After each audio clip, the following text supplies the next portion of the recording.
Pleasant evening, everyone. Welcome back to Evening Reflections with Miss Bev. Please remember to subscribe to the channel, watch the videos, and please watch the ads. I know sometimes they're a little long, but please just make that be part of your watching, that you watch the ads as they come on, guys. That's very important. So today in the news, midwives, registered nurses, and enrolled nurses are all wearing black. And they're wearing black because monies owed for overtime and other allowances, uniform allowances, etc., are still owed to the midwives. And so they are wearing black in protest of how long they have taken to pay this money out. They were promised that they would have started paying out since August last year, and that has not been so. So now they are sending subtle messages by wearing black to protest the fact that these monies have not yet been allotted. In the news, there are accidents, there are shootings, but one of the things I want to focus on this evening, which I want to really reflect on, is the travel advisory that was put in place. I was reading it this morning, and as I read it, I said, so many of us came home and we didn't even understand about the travel advisory issued for Jamaica. And so I'm going to go through it with us, because what this advisory had done for us was to list places and to give good information that we need, especially the returning residents.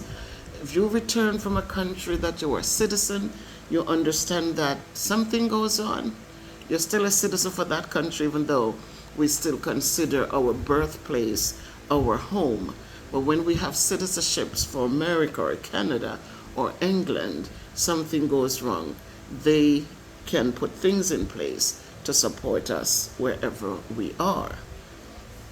So this was an updated advisory, which was a level 3 advisory. They have 4 advisories, and this was a level 3 at the time. But what I'm pointing out, it's not how long ago it was, but the things that were in place and are still in place until now. It says, updated to reflect additional information on crime and healthcare. There are 2 things here that they are addressing. Reconsider travel to Jamaica due to crime. Exercise increased caution regarding medical services. Some areas have increased risk, and so we needed to read the entire advisory. So I'm going to go over it with you. It says, the country summary is that violent crime occurs throughout Jamaica. Tourist areas generally see lower rates of violent crime than other parts of the country. The homicide rate reported by the government of Jamaica is among the highest in the Western Hemisphere. Armed robberies and sexual assaults are the most common. So the U.S. Embassy routinely receives reports of sexual assaults, including from U.S. citizen tourists at resorts. U.S. citizens report slow or unsatisfactory response to serious criminal incidents, and when arrests are made, cases are frequently prosecuted to a final verdict and sentence. A couple months ago, when the lady, again I have to reference her, the one lady from Britain, Miss Dawn, still haven't heard a final verdict on that. They said they know who the 2 persons of interest were, but have they caught them? It just seems like when it's a foreign person, they drag their feet. I'm not blaming anybody, but it just seems that way.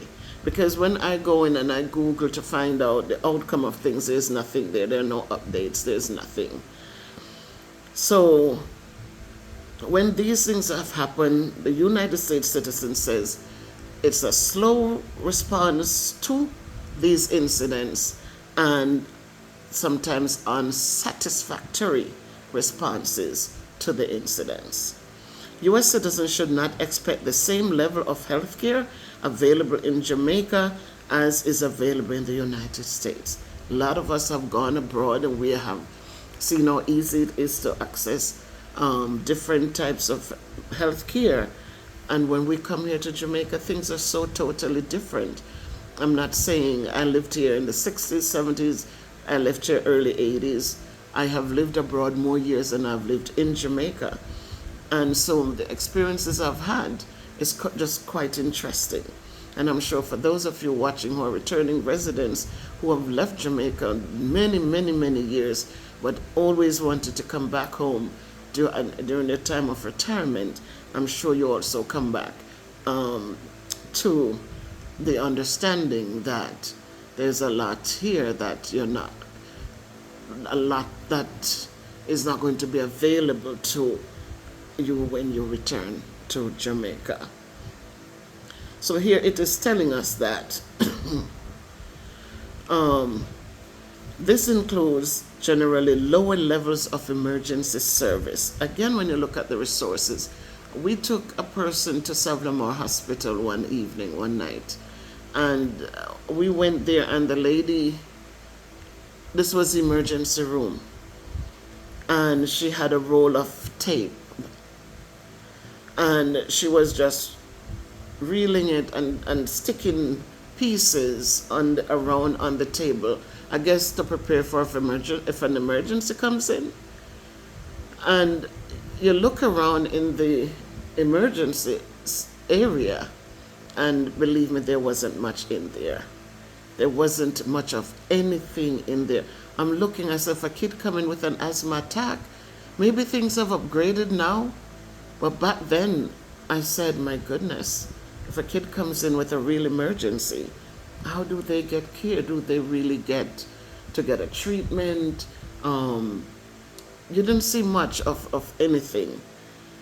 One nurse was in there at the time. One person was out in there, and the person we brought there was just sitting because there was no doctor. She was just sitting in pain, just sitting. And they like to tell you that there's nothing they can do. And so eventually we took her back home to bring her back. It was Friday night, so we took her back home, and then she was able to go see a doctor on Monday. So it says that private hospitals require payment up front. Let me repeat that.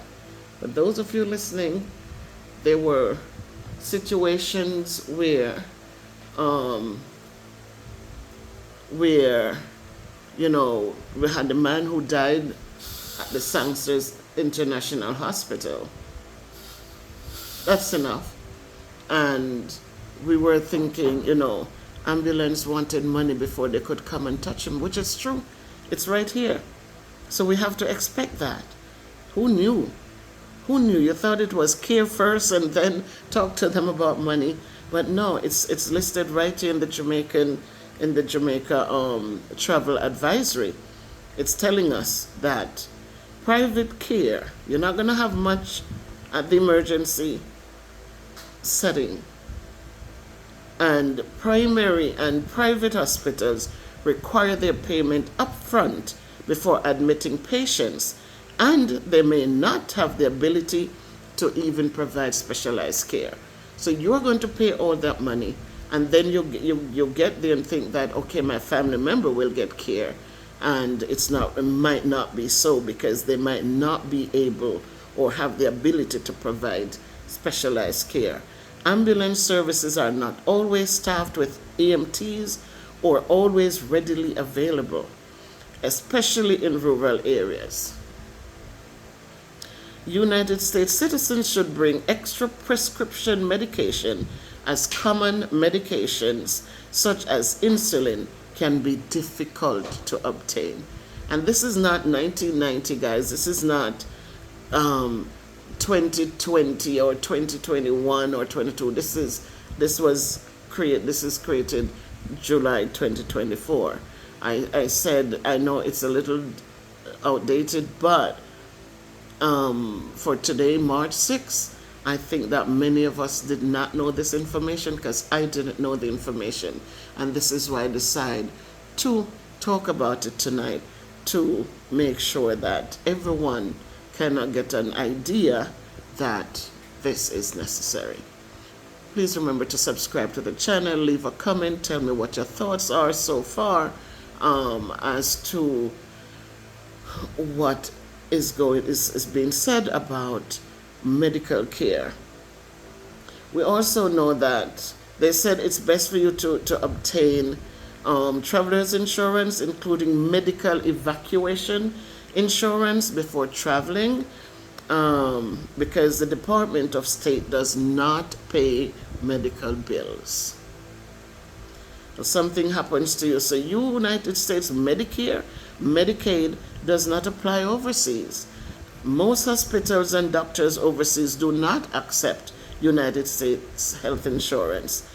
Air ambulance services to the United States can range from $30,000 to $50,000.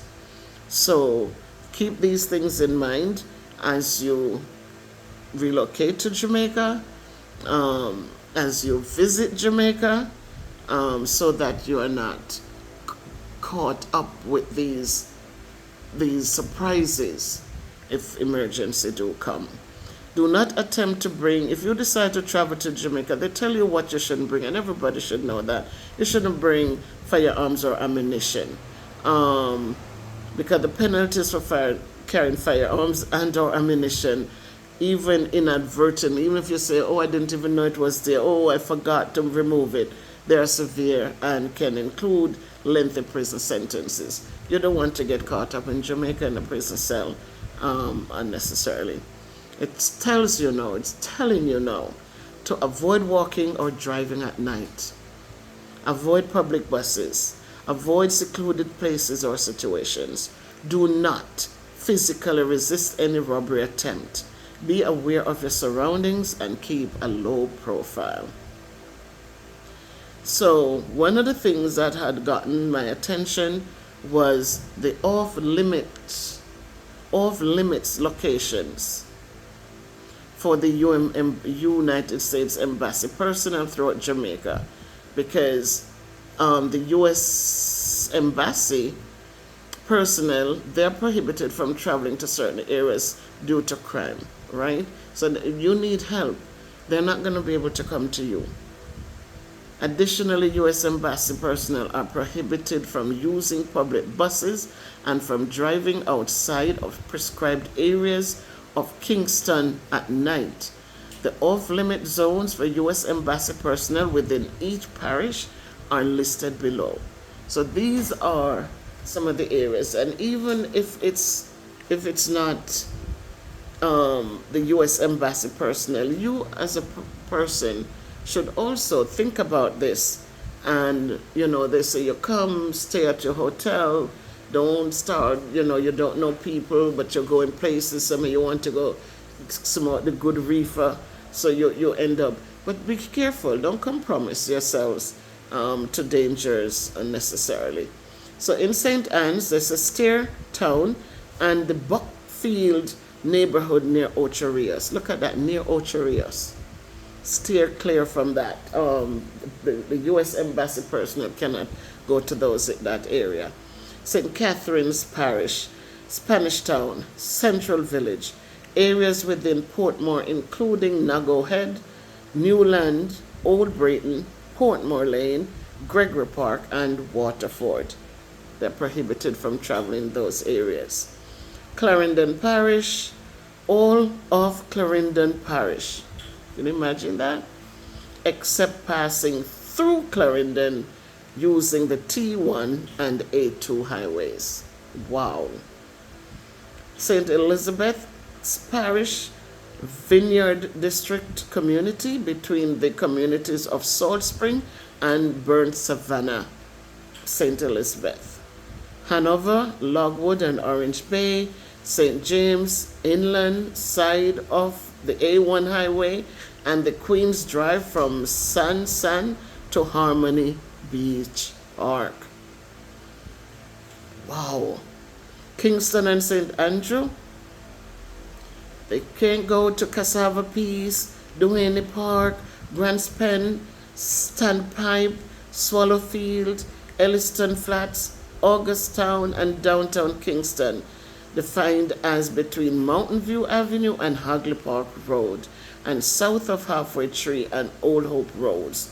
Downtown Kingston includes Arnett Gardens, Cockburn Gardens, Denham Town, Olympic Gardens, Seaview Gardens, Trench Town, and Tivoli Gardens. Then over in Manchester, they cannot go to Greenvale, Grey Ground, Red Ground, and Vineyard neighborhoods of Mandeville. St. Thomas, Black Lane neighborhood in Seaforth, Grand Spen,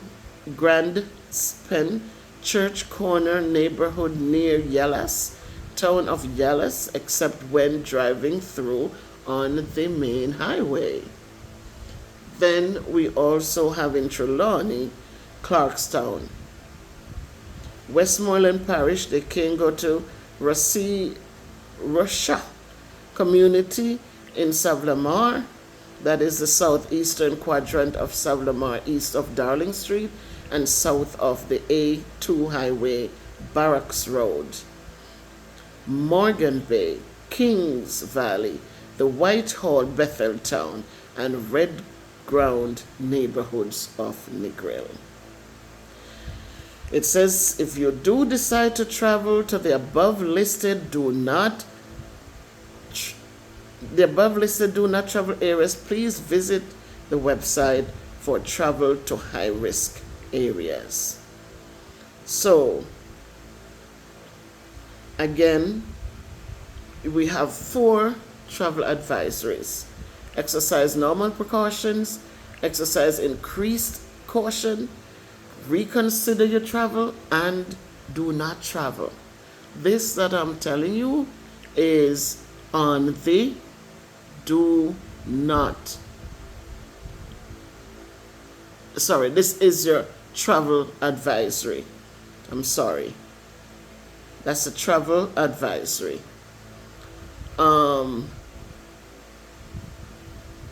so they have phone numbers here if you need to contact the United States Embassy at Hope Road in Kingston.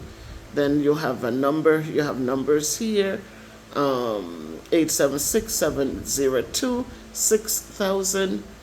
And if you have any more information you want to add to this, I just needed to reflect on it because I see sometimes we're coming home and we just take it for granted. We don't equip ourselves with enough knowledge to help us understand how to navigate and how to, to get to our spaces safely or just how to get things done. Jamaica is beautiful, don't get me wrong, but we have people that are not so beautiful in Jamaica. We have people who are struggling and think that the only way to fix the struggle is to knock down the people who who they feel may have a dollar or so.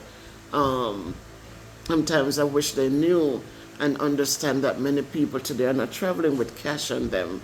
People are doing all-inclusive for hotels. That means they don't have to spend money. So that's one of the things that we need to take into account. People who are just visiting. Again, for those who are living, I said, don't find yourselves in banks drawing large sums of money. It is a temptation to those who might be trying to find work and can't find work and have made up their minds to rob, beg, or steal, rob, borrow, or steal. And if they don't have anyone to borrow it from, they are going to rob to get it. So this was just today, as I said, as I reflected on this, I said, this is just so much needed information for people to know, for us all to know. As we get up to travel around and do what we do, they keep saying God didn't make us with hearts of fear, but we also should not put ourselves unnecessarily into situations because we think, well, God says you shouldn't fear. If you know that that dog is going to bite you, don't step over there in his space saying that, well, God doesn't like foolishness, so don't do foolish things. It's not a heart of fear, but it's just to be cautious. Be cautious. And so as you continue, let us use common sense, even though we know it's not so common anymore, but let us try to use common sense and read and understand some things and listen to just learn to listen. As on the community page, one of the things that is there, it says silent and listen have the same letters. SILENT, LISTEN, the same letters make up the two words. And it means that in order for you to listen, you have to be silent. And so as you become silent and turn on the listening, you have 2 ears to listen a lot, that you will hear things and you will be able to put them in place. You can pick sense from the nonsense, and so that you can just enjoy your life. I hope that today you tune into that short video I did as it relates to how you should erase your information from barrels and boxes. I see people throwing out barrels, or they have barrels at their gates with their names and addresses just sitting there.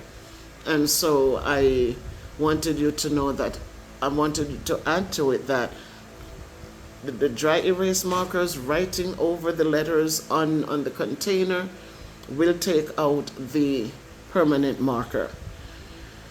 Hairspray is also good to take out the permanent marker from the containers. Rip off names and addresses off your boxes. Please rip them off. You're throwing out your boxes. I see people tear up their boxes and put it out, and their name and address is sitting right there. If the box was shipped to you, just tear it off. Cut it up. You don't have to throw it out in the same garbage with the big box. You can throw it out in a different thing that, to avoid the suspicion, to avoid curiosity to go in and search. People are out there in the dumps. They're searching because they know people are throwing out good things sometimes. So they're out there looking. And believe me, they come upon your information. They didn't have to get it at the call center, that you gave it to them. So please be careful as you navigate and try to enjoy. Again, you work hard, you deserve to enjoy God's blessings. Make it a great evening, everybody.